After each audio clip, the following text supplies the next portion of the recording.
بسم اللہ الرحمن الرحیم۔ اللہ تعالیٰ کے بابرکت نام سے شروع کرتا ہوں جو رحمان اور رحیم ہے۔ پیارے دوستو، السلام علیکم۔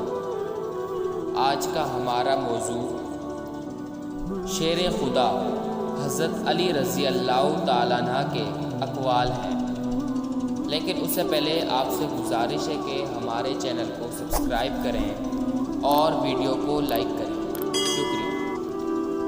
امام علی رضی اللہ تعالیٰ عنہ نے فرمایا، اگر جاہل خاموش رہتے تو لوگوں میں اختلاف نہ ہوتا۔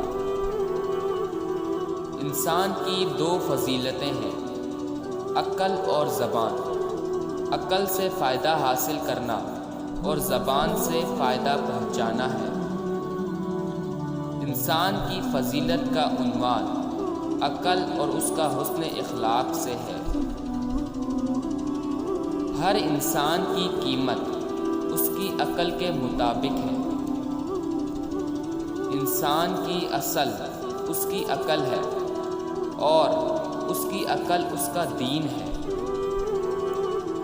ہوشیار انسان کی اصل اس کی عقل ہے اور اس کی جواں مردی اس کا اخلاق ہے۔ پیارے دوستو، امید کرتا ہوں کہ آج کی ویڈیو آپ کو پسند آئی ہوگی۔ اگر ہماری ویڈیو پسند آئی ہو تو ویڈیو کو لائک کریں اور ہمارے چینل کو سبسکرائب کریں۔ انشاءاللہ اگلی ویڈیو میں ملیں گے، تب تک کے لیے اللہ حافظ۔